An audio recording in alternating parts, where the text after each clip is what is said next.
Cúnastá cúrsaí is mise ón pío marchu agus fáilte ras go dtí leabhar-mheas nach go déanta gom le tamlín agus an leabhar a bheith á phlé gom inniu ná ceann seo Cín Lae Amhlaoibh. Beidir go bheice mit sinna Cín Lae Amhlaoibh. Agus an rud eiste seo ná dialann nó contas lé ag an duine seo Amhlaoibh Ó Súilleabháin i scríobh idir na blianta 1857 agus 1835 agus tá sé anna sima, tá sé raibs, tá sé anna bhfuilin go mór é. Níor bhaine bhí sé feice go minic agus luach é mar rud é meach simig daine ann ach níor credis go meach sé chomá seo bhí sé raibs a fad. Rud is fear faoin nás tócha ná go dtugann sé contas bheann inmheánach duine sna blianta sin rihann ar bhí an ghaige cinál in iarde láin cuid mhór cé méid bhfuil an bearla teach méid áirithe agus tá sé ansimúil an bailach go bléin sé le chun ceappa nua tá contas an rudaí ar nós na burcánig cinál na body snatchers hail burc agus hair agus iad sin agus tá contas áirithe ar cór na gaiile a tachtasteach agus acham leis gur tréinacha de cinál cíns. So tá an contas seo an atá fíorthadisiúnt anna contas ar bhearnamóireacht ar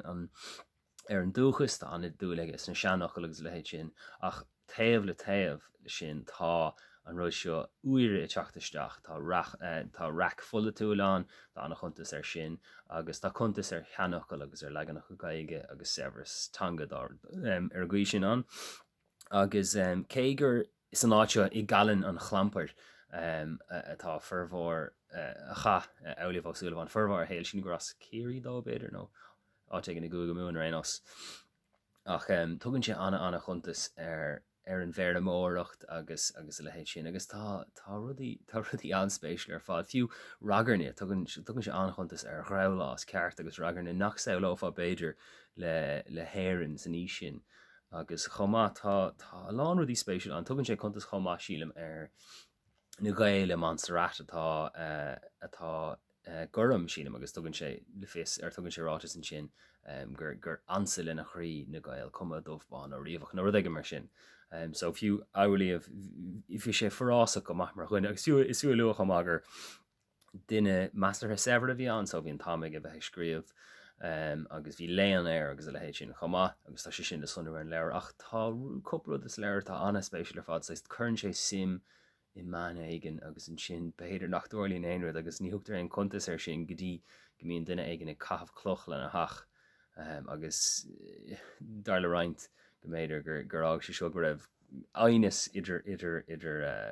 Amhlaoibh agus muintir na maná seo. Ach tá lán an chud is mó den rud atá ná an contas ar an aimsir agus le agus sin fíor himú beidir go leithing písín beag bíadachas. Tá sín sé si an cé ceann in 1857 Ceanúir gruama dúracha dúirc ní hagan an seanachil sa leis an mí seo im líana. Aimsir bhrá hacha ar fan bhí seo scológa a chur lasathaach ó chin aranmh níl blá le feicsin a chan nóín agus blán atin agus chiatar iad so réon gach lás im líon do anrách an aimsir. An seisiú lá fihin den bhí seo de gawas féin sé sin Amhlaoibh Ó Súilleabháin seanachí agus an tulah lá páidir céan ó chalann chuis ann an rí tre chaislan ife míle go le sur ó chalann agus do grafas cart ar a chaisláin agus ar a bháin. So sin léir beag tugann sé contas ar a chóir agus le héid sin chunastá gaiir leis agus an cinál sí tá sé anna síú níor chreidis go méid rud cho sean seo cho simú seo agus bhfuilin go mórdíh léh mar sin seo Cín Lae Amhlaoibh le Amhlaoibh Ó Súilleabháin agus mna go mór léh. Fiú luach chumá gohfuil an legan seo in agar agTomás de Bhaldraithe agus go legan níos umláne dá Cín Lae le fáil áte aigen beidir gur cuman na scríobhann aige a chur é sin amach agus tá scéalt agus filiocht agus seanachas agus ginlas agus an túfáiste eile tá chur dul chéine ó chur Amhlaoibh I dul chéile ach rihimúil tugann sé dearcha an duine san ís seo agus uaireanta aber má léonn tú filiocht nó fíneocht nó scéalte ón tréimhse seo brandlíne a bhádwet braham se go minic nach féidir déanacht na naine nó na scríóirí a bhreistent lecho mór is a bhreahan tú leis an leabhar seo gur duine anna simú le Amhlaoibh gur bhhaile do le gá leis go bhfuil buaile leis an chracha bhegat leis agus sin gur bééis sin an buas má aige agus cé Cégur gaige scríobh osciún cé gaige bliana hin tá sí sácin take tá sí caiidánhe chud mhór Tomás de Bhaldraithe Leabhar-mheas ach tá suntá gnéthe ó an Illéireans an chaúid agus an teanga ach tá sí inléite go má agus tá anna Severán ag Dhónaill Uí Chonaill. An mula go mór Cín Lae Amhlaoibh sinné.